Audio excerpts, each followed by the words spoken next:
नमस्कार।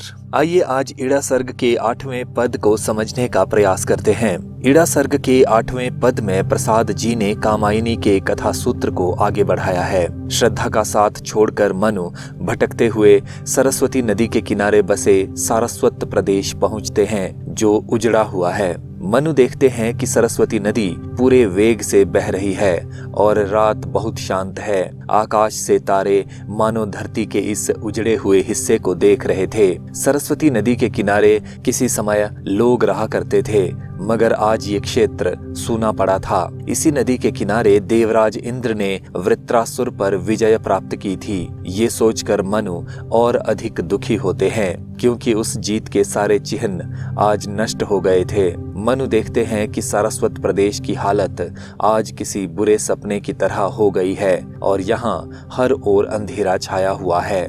प्रसाद जी लिखते हैं, यूं सोच रहे मनु पड़े श्रांत, श्रद्धा का सुख साधन निवास, जब छोड़ चले आए प्रशांत। श्रांत अर्थात थका हुआ, सुख साधन अर्थात सुख की सामग्री, सुख सुविधाएं या सुखों की प्राप्ति हेतु तत्पर रहना, निवास अर्थात ठिकाना या घर, प्रशांत अर्थात बहुत शांत या अत्यधिक शांति से युक्त।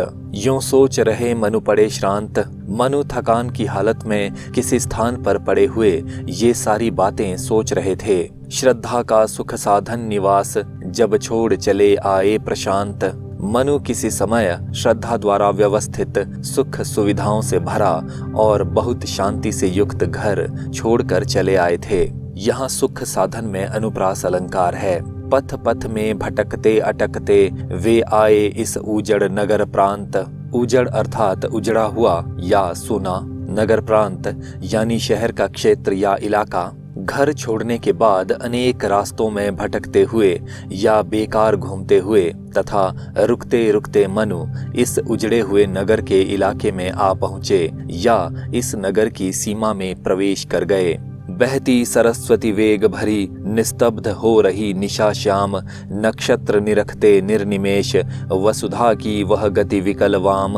वेग भरी अर्थात तेज गति से युक्त, निस्तब्ध यानी सन्नाटे से भरी, बहुत शांत या खामोश, निशा अर्थात रात, श्याम अर्थात काली, नक्षत्र अर्थात तारे, निरखते अर्थात देखते, निर्निमेष यानी बिना पलकें झपकाए, वसुधा अर्थात धरती या पृथ्वी, गति अर्थात हाल या दशा, विकल अर्थात बेचैन, वाम अर्थात टेढ़ी। यहाँ पर वाम शब्द का प्रयोग बुरी या अस्त व्यस्त के अर्थ में किया गया है।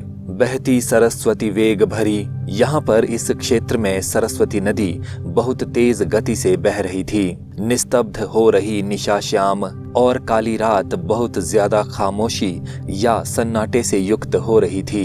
यानी ये एक वीरान शहर था और यहाँ पर रात का समय और ज्यादा अकेलेपन तथा डरावनेपन से भरा महसूस हो रहा था। इस पंक्ति में दृश्य बिंब की योजना है।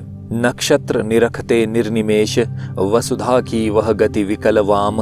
आकाश से तारे मानो बिना पलकें झपकाए धरती के इस हिस्से की बेचैन कर देने वाली अस्त व्यस्त या बुरी दशा को देख रहे थे।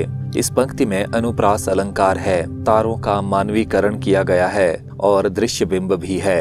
वृत्रघनी का वह जना किरण, उपकूल आज कितना सोना, देवेश इंद्र की विजय कथा की स्मृति देती थी दुख दूना। वृत्रघनी से तात्पर्य है सरस्वती नदी। पौराणिक गाथाओं के अनुसार इसी नदी के किनारे देवराज इंद्र ने वृत्रासुर का वध किया था, यानी ये नदी वृत्रासुर के वध में सहायक बनी थी। इसी कारण इसे वृत्रघनी भी कहा जाता है। जनाकीर्ण अर्थात जनों या लोगों से भरा, उपकूल अर्थात नदी किनारे के पास की भूमि, देवेश यानी देवताओं के राजा जो कि इंद्र हैं। वृत्रघनी का वह जनाकीर्ण उपकूल आज कितना सूना, सरस्वती नदी के किनारे के पास की भूमि जो किसी समय लोगों से भरी रहती थी, आज कितनी सुनसान या वीरान लग रही थी। देवेश इंद्र की विजय कथा की स्मृति देती थी दुख दूना। मनु कहते हैं कि इसी स्थान पर देवराज इंद्र ने वृत्रासुर का वध किया था और इंद्र की उस जीत की कहानी की याद मेरे दुख को दुगुना कर देती है। यानी किसी समय इस स्थान पर देवताओं और असुरों का संघर्ष हुआ था, जिसमें देवताओं ने असुरों को हराकर देव संस्कृति का परचम लहराया था और आज ये महत्वपूर्ण स्थान उजड़ा हुआ था। ये देखकर मनु को बहुत दुख हो रहा था। वह पावन सारस्वत प्रदेश दुस्वप्न देखता पड़ा क्लांत, फैला था चारों ओर ध्वांत। दुस्वप्न अर्थात बुरा सपना, क्लांत अर्थात थका हुआ या शिथिल, ध्वांत अर्थात अंधकार।